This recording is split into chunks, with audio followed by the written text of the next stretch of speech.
সবাইকে আজকের ক্লাসে স্বাগত জানাই। অনেকদিন পর আবার অনলাইন ক্লাসে আমরা হাজির হয়েছি। প্রথমে আমরা একটা ভিডিও দেখব। এই ক্লাস শুরুতেই, ক্লাসে যাওয়ার আগেই আমরা একটা ভিডিও দেখব। ভিডিওতে একটা গান আছে, ছোট্ট একটু, তোমরা একটু খেয়াল করো। মানুষ মানুষের জন্য, জীবন জীবনের জন্য একটু সহানুভূতি মানুষ পেতে পারে না। ও বন্ধু, মানুষ মানুষের জন্য।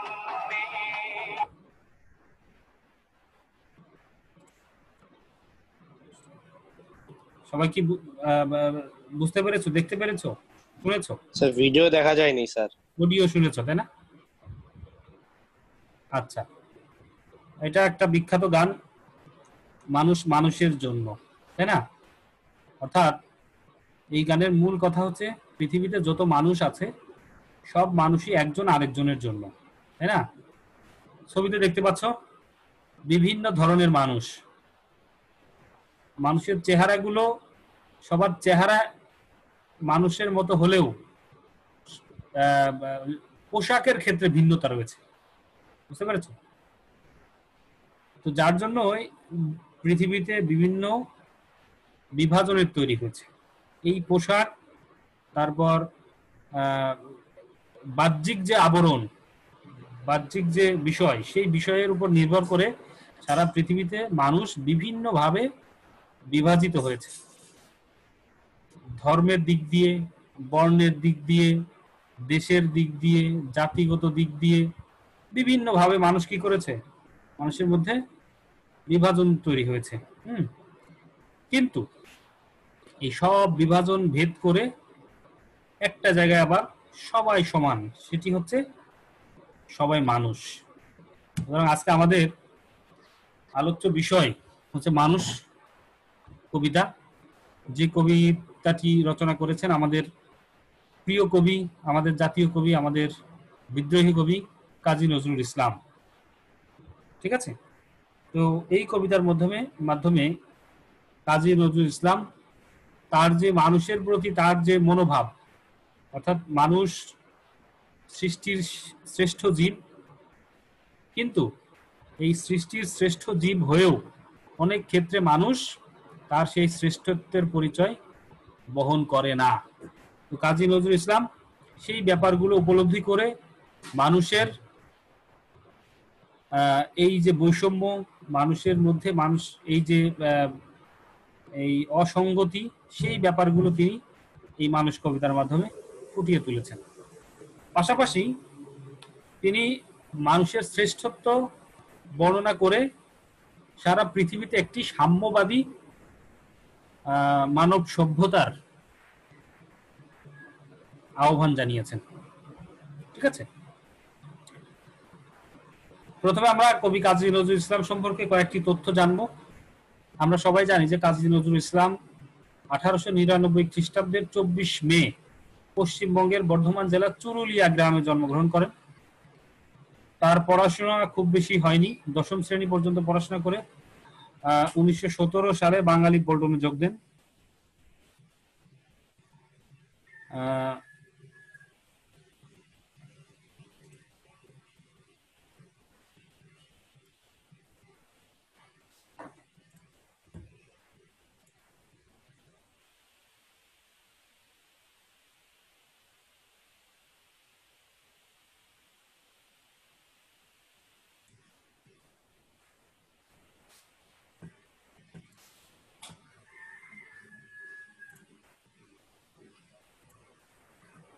ওকে, তারপর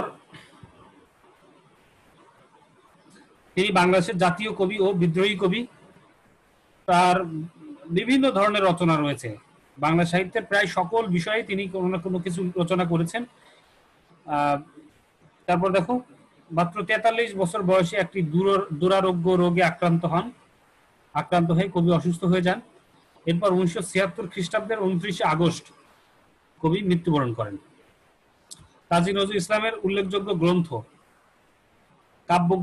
কাব্যগ্রন্থগুলোর মধ্যে অগ্নিবীণা, বিষের বাসী, ছায়ানট, প্রলয় শিখা, চক্রবাক, সিন্ধু হিন্দুর ইত্যাদি উপন্যাস 3টি, বাঁধনহারা, মৃত্যু ক্ষুধা এবং কুহেলিকা। প্রবন্ধ গ্রন্থগুলোর মধ্যে যুগবাণী, দুর্দিনের যাত্রী, রাজবন্দির জবানবন্দি। আর গল্প গ্রন্থগুলোর মধ্যে ব্যথার দান, রিক্তের বেদন এবং শিউলিমালা। আমরা প্রথমে কবিতাটি একটু পাঠ করব, পাঠ করে এরপর কবিতার প্রত্যেকটি লাইন, প্রত্যেকটি অংশ ব্যাখ্যা করার চেষ্টা করব। সবাই একটু মনোযোগ দিয়ে দেখো। মানুষ, কাজী নজরুল ইসলাম। গাহি সাম্যের গান, মানুষের চেয়ে বড় কিছু নাই, নহে কিছু মহিয়ান। নাই দেশ কাল পাত্রের ভেদ, অভেদ ধর্ম জাতি, সব দেশে সব কালে, ঘরে ঘরে তিনি মানুষের জ্ঞাতি। পূজারি দুয়ার খোলো, ক্ষুধার ঠাকুর দাঁড়ায়ে দুয়ারে, পূজার সময় হলো। স্বপন দেখিয়ে আকুল পূজারি, খুলিল ভজনালয়। দেবতার বরে আজ রাজা টাজা হয়ে যাবে নিশ্চয়।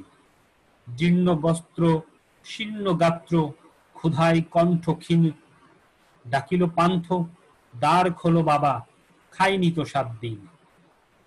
সহসা বন্ধ হলো মন্দির, ভোকারি ফিরিয়া চলে। তিমির রাত্রি, পথ জুড়ে তার ক্ষুধার মানিক জলে। ভোকারি ফুকারি কয়, ওই মন্দির পূজারীর, হাই দেবতা তোমার নয়। মসজিদে কাল শিরনি আছিল, অঢেল গোস্ত রুটি, বাঁচিয়া গিয়াছে মোল্লা সাহেব হেসে তাই কুটি কুটি। এমন সময় এলো মুসাফির, গায়ে আজারির চিন, বলে বাবা আমি ভুকা ফাঁকা আসি আজ নিয়ে 7 দিন। তেরিয়া হইয়া হাকিল মোল্লা, ভেলা হলো দেখি লেঠা। ভুকা আসো, মর গো ভাগাড়ে গিয়ে, নমাজ পড়িস বেটা। ভোকারি কহিল, না বাবা। মোল্লা হাকিল, তাহলে শালা সুজা পথ দেখ। গোস্ত রুটি নিয়া মসজিদে দিল তালা। ভুকারি ফিরিয়া চলে, চলিতে চলিতে বলে, 80টা বছর কেটে গেল, আমি ডাকিনি তোমায় কভু। আমার ক্ষুধার অন্ন তা বলে, বন্ধ করনি প্রভু। তব মসজিদ মন্দিরে প্রভু নাই, মানুষের দাবি। মোল্লা পুরুত লাগাইছে তার সকল দুয়ারে চাবি। কোথা চেঙ্গিস গজনি মামুদ, কোথায় কালা পাহাড়, ভেঙে ফেল ওই ভজনালয়ের যত তালা দেওয়া দ্বার। ক্ষুধার ঘরে কে কপাট লাগাই, কে দেয় সেখানে তালা। সব দ্বার এর খোলা রবে, চালা হাতুড়ি শাবল চালা। হাইরে ভজনালয়, তোমার মিনারে চড়িয়া ভণ্ড গাহে স্বার্থের জয়। কি চমৎকার কথা! কবি খুব সুন্দর করে তার ভাষায় এখানে উপস্থাপন করেছেন। তো আমরা প্রথমে এই কবিতায় ব্যবহৃত কিছু শব্দের অর্থ জানবো। যেমন সাম্য, সাম্য শব্দ অর্থ হচ্ছে সমান বা সমতা, সমান অবস্থা, ঠিক আছে।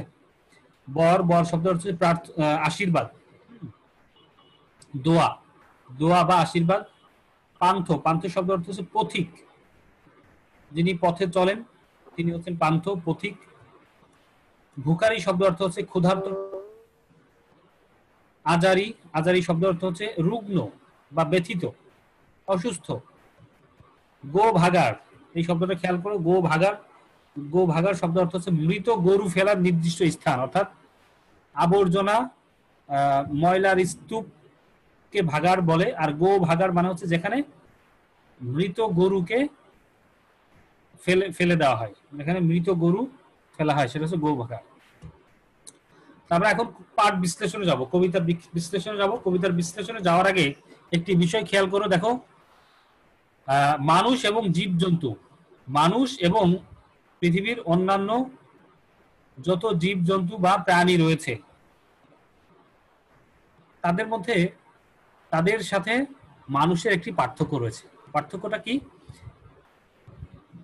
পার্থক্য হচ্ছে মানুষের মনুষ্যত্ব বোধ, অর্থাৎ মনুষ্যত্ব বোধ আছে বলে মানুষ অন্য প্রাণীর চেয়ে শ্রেষ্ঠ, ঠিক আছে। বিভিন্ন ধর্মগ্রন্থেও এই কথাটি বলা আছে যে মানুষ পৃথিবীর সবচেয়ে শ্রেষ্ঠতম সৃষ্টি। কারণ কি? কারণ হচ্ছে মানুষের রয়েছে বিবেক, মানুষের রয়েছে বিচার বুদ্ধি, মানুষের রয়েছে জ্ঞান। অর্থাৎ পৃথিবীতে যত জীব জন্তু যত প্রাণী রয়েছে তাদের সঙ্গে মানুষের পার্থক্যের জায়গা হচ্ছে তার বিবেক বোধ। মানুষের বিবেক বোধ রয়েছে বলেই অন্যান্য সকল প্রাণী জীব জন্তুর চেয়ে মানুষ আলাদা, মানুষকে শ্রেষ্ঠ বলা হচ্ছে। ঠিক আছে, তবে মানুষ অন্যান্য জীবের চেয়ে আলাদা হলেও কখনো কখনো তার সেই বিবেক বিবর্জিত কাজ করে থাকে, যার জন্য মানুষ তার সেই শ্রেষ্ঠত্বের দাবি আর রাখতে পারে না। তখন তার ভূমিকা হয়ে যায় জীবজন্তুর চেয়েও নিকৃষ্ট। ঠিক আছে, যার কারণে সেটা কিভাবে আমরা দেখেছি যে বিশ্বে বিভিন্ন যে যুদ্ধ বিগ্রহ দাঙ্গা হাঙ্গামা, মানুষে মানুষের যে রেষারেষি, তারপরে মানুষে মানুষের যে দ্বন্দ্ব সংঘাত, এই সকল কারণে অনেক অশান্তি ও খারাপ একটি সময় অতিবাহিত হয়, যার কারণে মানুষ তার সেই শ্রেষ্ঠত্বের জায়গা থেকে অনেক বেশি সরে আসে। তো কবি সেই ব্যাপারটি প্রথমেই দেখো স্বীকার করে নিচ্ছেন যে গাহি সাম্যের গান, কবি বলছেন যে গাহি সাম্যের গান, মানুষের চেয়ে বড় কিছু নাই নহে কিছু মহিয়ান।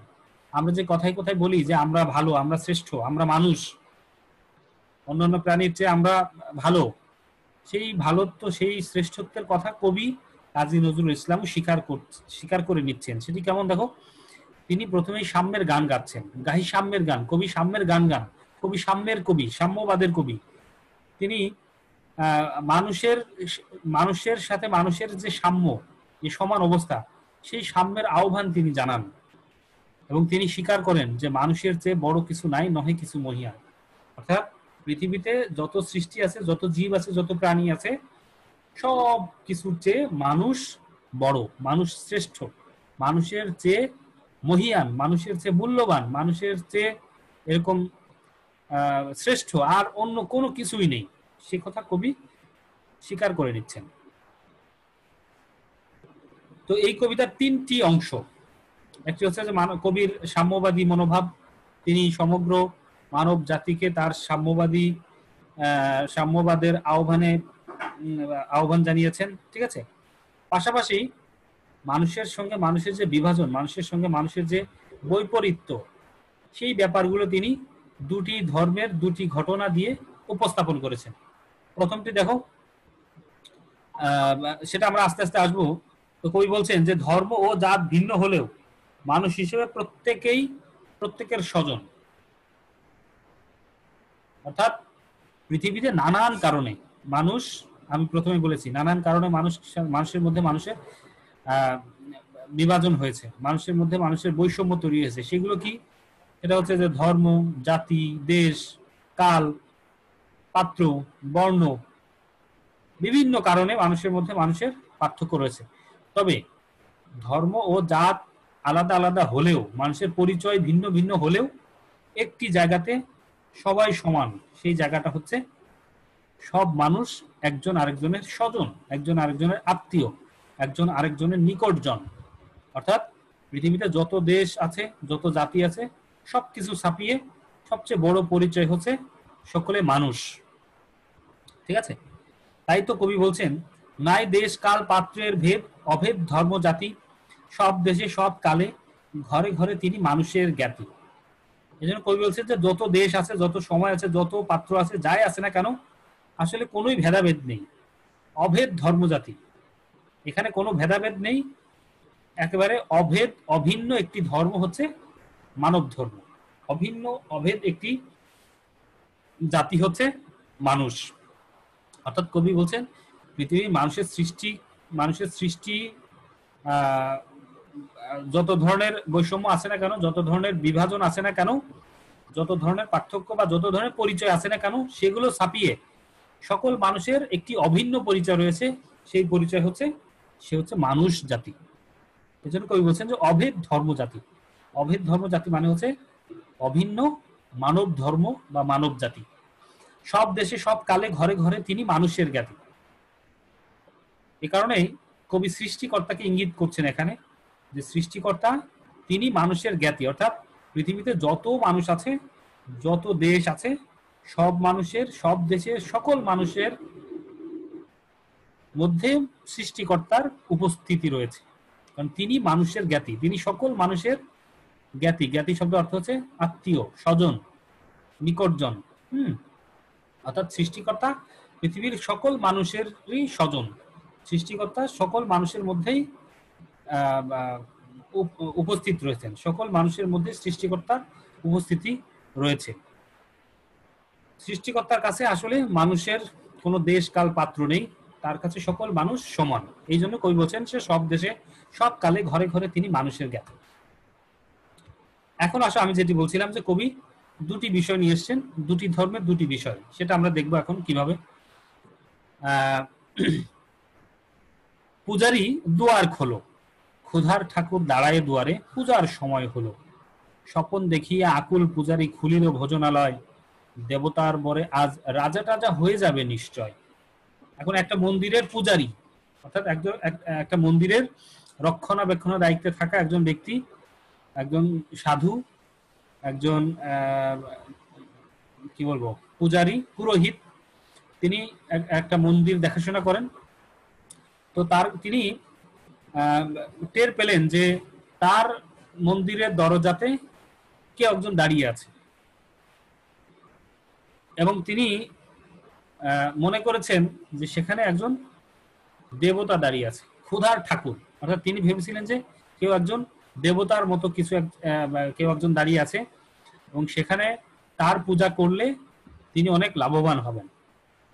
ঠিক আছে, তো সেজন্য দেখো কবি বলছেন যে পূজারি দুয়ার খোলো, অর্থাৎ পূজারীকে এখানে বলা হচ্ছে, আহ্বান জানাচ্ছেন যে তুমি দরজা খোলো, ক্ষুধার ঠাকুর দাঁড়ায় দুয়ারে, পূজার সময় হলো। অর্থাৎ একজন ক্ষুধার্ত ব্যক্তি দরজার বাইরে দাঁড়িয়ে আছে, তাকে খাওয়ানোর মাধ্যমে তুমি কি করো, তোমার পূজা করো। অর্থাৎ মানুষের সেবার মাধ্যমে যে পূজা করা যায় সেই ব্যাপারটি এখানে ইঙ্গিত করা হয়েছে। স্বপন দেখি আকুল পূজারি খুলিল ভোজনালয়, অর্থাৎ এই বিষয়টি স্বপ্ন দেখিয়া বা স্বপ্নের মতো ভেবে আকুল পূজারি মানে ব্যাপক আগ্রহ নিয়ে পূজারি কি করলো, তার সেই ভোজনালয়ের দরজা খুলে দিল। দেবতার বলে আজ রাজা টাজা হয়ে যাবে নিশ্চয়, এবং সে আশা করেছিল যে আজকে হয়তো দেবতাদের বর পেয়ে, আশীর্বাদ পেয়ে আমি অনেক বেশি লাভবান হয়ে যাব, রাজা টাজা হয়ে যাব, অনেক কিছু হয়ে যাব। কিন্তু যখন পূজারি দরজা খুললো, খোলার পরে সে কি দেখতে পেল জীর্ণ বস্ত্র, শীর্ণ গাত্র, ক্ষুধায় কণ্ঠক্ষীণ, ডাকিল পান্থ দ্বার খোলো বাবা, খায়নি তো 7 দিন। এখন পূজারি দরজা খোলার পর দেখলো যে জীর্ণ বস্ত্র অর্থাৎ ছেঁড়া ময়লা কাপড় পরিহিত একজন ব্যক্তি, যার শীর্ণ গাত্র অর্থাৎ শীর্ণ গাত্র অর্থাৎ একেবারেই রোগাগ্রস্ত গা, একেবারেই শুকনা, একেবারেই মাংসহীন, একেবারে হাড্ডিসার একজন ব্যক্তি, যার ক্ষুধায় কণ্ঠ একেবারে সরু হয়ে গিয়েছে, ক্ষীণ হয়ে গেছে, একেবারে চিকন হয়ে গেছে, তার মুখ দিয়ে কোনো কথা বের হচ্ছে না। সে কি বলছে, ডাকিল পান্থ, সেই ব্যক্তিটি ডাক দিল, আহ্বান করলো, দ্বার খোলো বাবা, খায়নি তো 7 দিন। সেই পূজারীকে এই লোকটি কি করলো, ক্ষুধার্ত ব্যক্তি, ক্ষুধার্ত পথিক, জীর্ণ বস্ত্র, শীর্ণ গাত্র, ক্ষুধায় কণ্ঠ ক্ষীণ ব্যক্তিটি ডাক দিয়ে সেই পূজারীকে বলছেন যে দ্বার খোলো বাবা, বাবা দরজা খোলো, খাইনি তো 7 দিন, আমি 7 দিন ধরে কিছুই খাইনি। কিন্তু কি ঘটলো দেখো, সহসা বন্ধ হলো মন্দির, ভোকারি ফিরিয়া চলে। এই ভোকারি ব্যক্তি বা ক্ষুধার্ত ব্যক্তির এই আহ্বান শুনে যে সেই পূজারি সহসা বন্ধ করে দিল সেই মন্দিরের দরজা, অর্থাৎ তার সামনে মন্দিরের সেই গেট দরজা লাগিয়ে দিল, বন্ধ করে দিল। তারপরে নিরুপায় ভুকারি, নিরুপায় যে ক্ষুধার্ত ব্যক্তি, সে কি করবে, নিরুপায় হয়ে ফিরিয়া চললো, অর্থাৎ সেখান থেকে ফিরে গেল। তিমির রাত্রি, পথ জুড়ে তার ক্ষুধার মানিক জ্বলে। অন্ধকার রাতে সে বিভিন্ন পথে ঘাটে ঘুরছে, কিন্তু তার পেটে ক্ষুধার যে তীব্রতা, সেই ক্ষুধার তীব্রতা বেড়েই চলেছে। ভুকারি ফুকারি কয়, এমন সময় ক্ষুধার এই যন্ত্রণা সহ্য করতে না পেরে ভুকারি চিৎকার করে বলছে, চিৎকার করে ফরিয়াদ করছে, চিৎকার করে আর্তনাদ করছে। সেটি কি, ওই মন্দির পূজারীর, হাই দেবতা তোমার নয়। মানে সৃষ্টিকর্তার কাছে এই ভুকারি ব্যক্তি, ক্ষুধার্ত ব্যক্তিটি আর্তনাদ করে জানাচ্ছেন যে ওই মন্দির পূজারীর, হাই দেবতা তোমার নয়। মানে যে মন্দিরে আসলে দেব দেবী দেবতার পূজা হওয়ার কথা, সেখানে আসলে দেব দেবীর দেবতার পূজা হচ্ছে না, সেখানে সেই মন্দিরটি কি করেছে, পূজারী তার নিজের সম্পত্তিতে পরিণত করেছে। সেখানে আর সৃষ্টিকর্তা বা দেব দেবীর দেব দেবতার পূজা আর হয় না। সেই মন্দির পূজারী তার নিজের স্বার্থে ব্যবহার করছে। ঠিক আছে, সেখানে কোনো অসহায় ব্যক্তি, অসহায় কোনো মানুষ সেখানে যে উপকৃত হচ্ছে না, সেখানে যে কোনো সাহায্য পাচ্ছে না। এ কারণে ভিখারি কি করছেন, সৃষ্টিকর্তার কাছে, দেবতার কাছে আর্তনাদ করছেন, আর্তনাদ করে তার সেই অভিযোগ জানান দিচ্ছেন। এটা গুলো একটা পার্ট। এখন দেখো আরেকটি পার্ট। মসজিদে কাল শিরনি আছিল, অঢেল গোস্ত রুটি বাঁচিয়া গিয়াছে, মুল্লা সাহেব হেসে তাই কুটি কুটি। এই দৃশ্যটা আমাদের অনেক বেশি পরিচিত, কারণ আমরা সবাই জানি যে মসজিদে বিভিন্ন সময়ে বিভিন্ন মিলাদ মাহফিল, বিভিন্ন দোয়া মাহফিল, বিভিন্ন অনুষ্ঠান হয়, যেখানে অনেক অনেক খাবার দাবারের আয়োজন হয়। এখানেও হয়েছে। দেখো, মসজিদে কাল শিরনি আছিল, অর্থাৎ গতকাল মসজিদে শিরনি আছিল, অর্থাৎ কোনো দোয়া মাহফিল ছিল বা মিলাদ মাহফিল ছিল, সেখানে অঢেল গোস্ত রুটি বেঁচে গিয়েছিল। অনেক গোস্ত রুটি কি করেছিল, কি হয়েছিল, বেঁচে গিয়েছিল। এ কারণেই ওই মসজিদের যিনি মুল্লা, ওই মসজিদের যিনি খাদেম, তিনি খুব খুশি হয়েছিলেন, হেসে একেবারে কুটি কুটি হয়েছিলেন। কারণ এত গোস্ত রুটি বেঁচে গিয়েছিল, সেই গোস্ত রুটিগুলো তিনি নিজে ভোগ করতে পারবেন, তিনি নিজে খেতে পারবেন, যার জন্য তিনি অনেক বেশি খুশি হয়েছিলেন, অনেক বেশি হেসে কুটি কুটি হয়েছিলেন। কিন্তু কি হলো দেখো, এমন সময় এলো মুসাফির, গায়ে আজারির চিন, বলে, বাবা আমি ভুকা ফাঁকা আছি আজ নিয়ে 7 দিন। এমন সময় যখন মোল্লা খুব বেশি আনন্দিত, অনেক বেশি উল্লাসিত, অনেক বেশি মানে খুশি, এই সময়টাই কি ঘটলো, একজন ক্ষুধার্ত মুসাফির এসে হাজির হলো, এবং তার গায়ে আজারির চিহ্ন, অর্থাৎ একেবারে তিনি রুগ্ন, তার চেহারা দেখে, তার গা দেখে বোঝা যাচ্ছে তিনি একেবারে অসুস্থ, রুগ্ন হয়ে গেছেন। এবং তিনি বলছেন, বাবা আমি ভুকা ফাঁকা আছি আজ নিয়ে 7 দিন। মোল্লা সাহেব কি বলছেন যে, বাবা দেখো আমি 7 দিন ধরে একেবারেই খালি পেটে রয়েছি, ভুকা ফাঁকা আছে, অর্থাৎ আমি না খেয়ে রয়েছি, আমি 7 দিন ধরে কিছুই খাইনি। মোল্লা একথা শুনে দেখো কি করলো, তেরিয়া হইয়া হাকিল মোল্লা, ভেলা হলো দেখি ল্যাঠা, ভোকা আসো, মর গো ভাগাড়ে গিয়ে নমাজ পড়িস বেটা। এবার মোল্লা সাহেব খুব বিরক্ত হলো, খুব রাগান্বিত হলো, একেবারে তেড়ে আসলো, তেড়ে একেবারে হাঁক দিয়ে, একেবারে চিৎকার করে, হুঙ্কার দিয়ে বলে উঠলো যে, ভেলা হলো দেখি ল্যাঠা। ভেলা হলো দেখি ল্যাঠা বলতে বোঝানো হচ্ছে যে এ তো দেখি মহা ঝঞ্ঝাট হলো, মহা বিপদ হলো, আমি এ তো দেখি মহা সমস্যা হলো, ভোকা আসো, তুমি ভোকা আসো, তুমি না খেয়ে আসো, তো মর গো ভাগাড়ে গিয়ে, তুমি গো ভাগাড়ে গিয়ে মরো, নামাজ পড়িস বেটা, তুই কি নামাজ পড়িস। অর্থাৎ মুসাফির ব্যক্তি তার 7 দিন ধরে যে সে না খেয়ে রয়েছে, সেই ব্যাপারটি যখন সে মোল্লা সাহেবকে বললো, মোল্লা সাহেব খুবই বিরক্ত প্রকাশ করলো, কারণ তিনি যে গোস্ত রুটি পেয়েছিলেন, তিনি তা একাই ভোগ করতে চেয়েছিলেন। সেখানে যখন একজন অংশীদার, একজন ভাগিদার আসলো, তখনই মোল্লার আসল পরিচয় এখানে বের হয়ে আসলো। ঠিক আছে, তখন মোল্লা কি করছে, তাকে বলছে, তুই নামাজ পড়িস বেটা। আসলে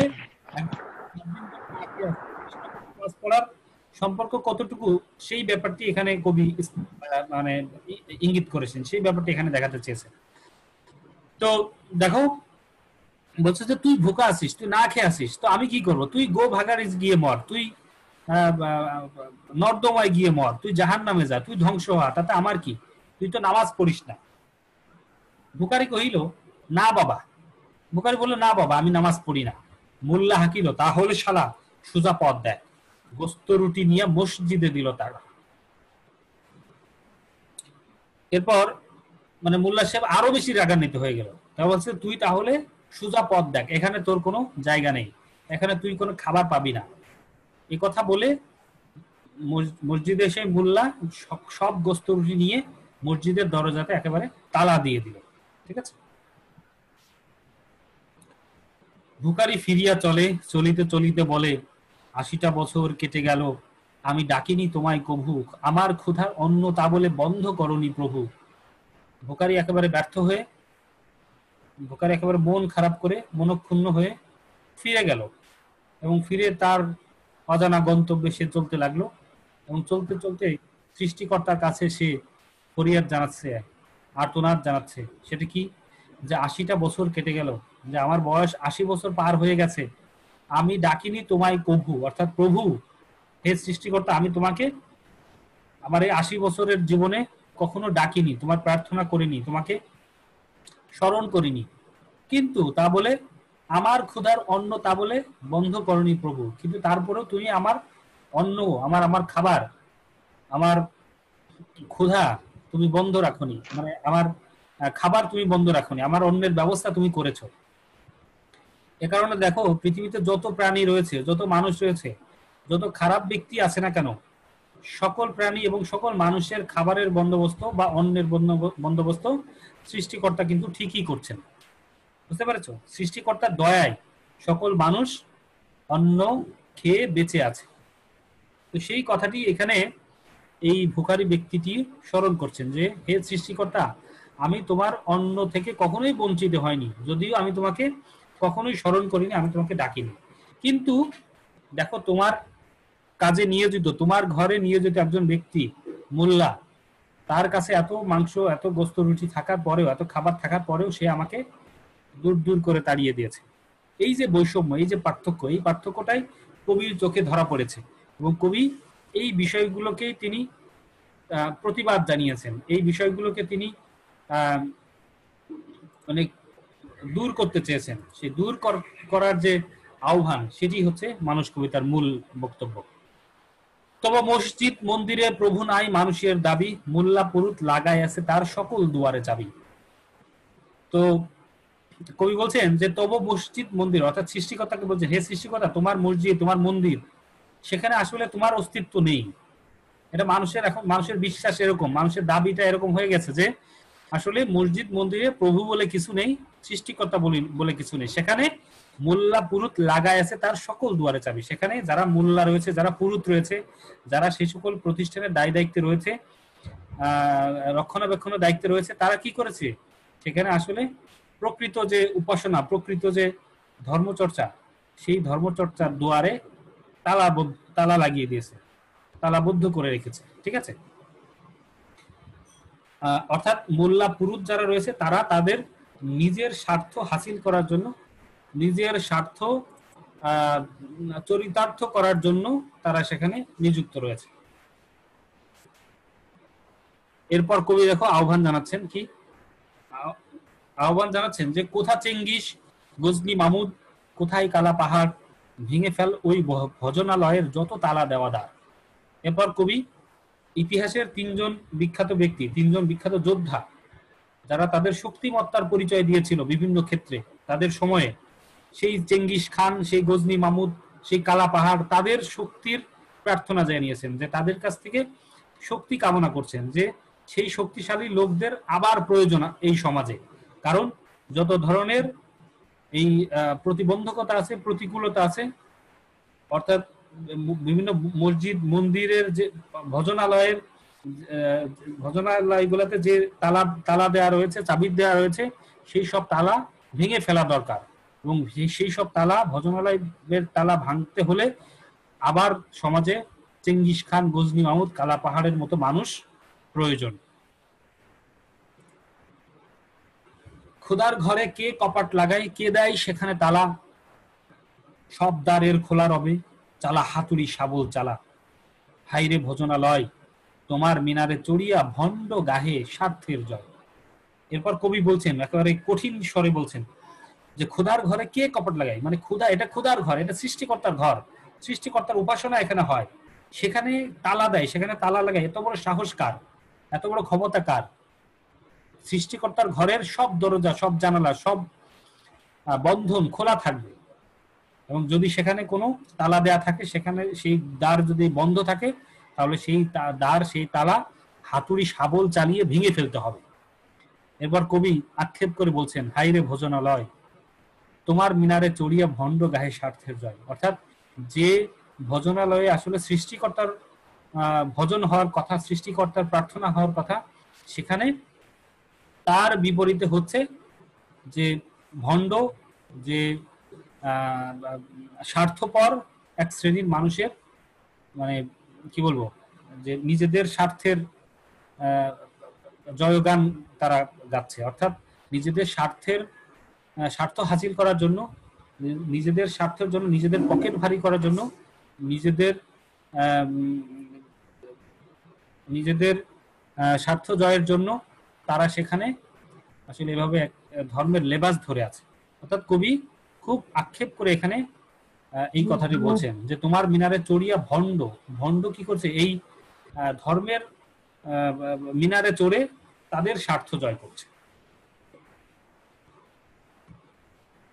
এই হচ্ছে মোটামুটি কবিতা। অর্থাৎ আমরা বুঝলাম যে মানুষ জাতি, মানুষ কবিতাটি কবি কাজী নজরুল ইসলাম অনেক বেশি পর্যবেক্ষণমূলক একটি কবিতা, যেখানে তিনি তার সেই সময়কার যে মানুষের মধ্যে মানুষের যে বিভিন্ন কারণের যে বৈষম্য, পার্থক্য, সেই ব্যাপারগুলো তিনি উপলব্ধি করেছেন, দেখেছেন, প্রত্যক্ষ করেছেন এবং করে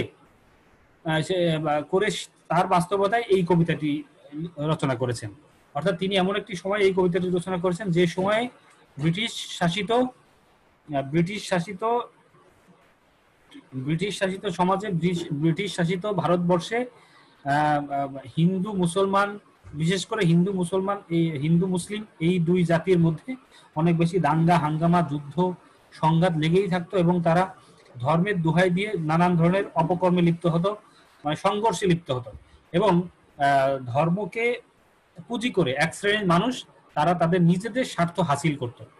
অথচ এরকম অসংখ্য মানুষ নানান ধরনের সমস্যায় জর্জরিত রয়েছিল, অনেক বেশি দুর্দশাগ্রস্ত, অনেক বেশি খারাপ অবস্থার মধ্যে দিনাতিপাত করছিল, কিন্তু তাদের প্রতি কারোর কোনো খেয়াল বা লক্ষ্য ছিল না।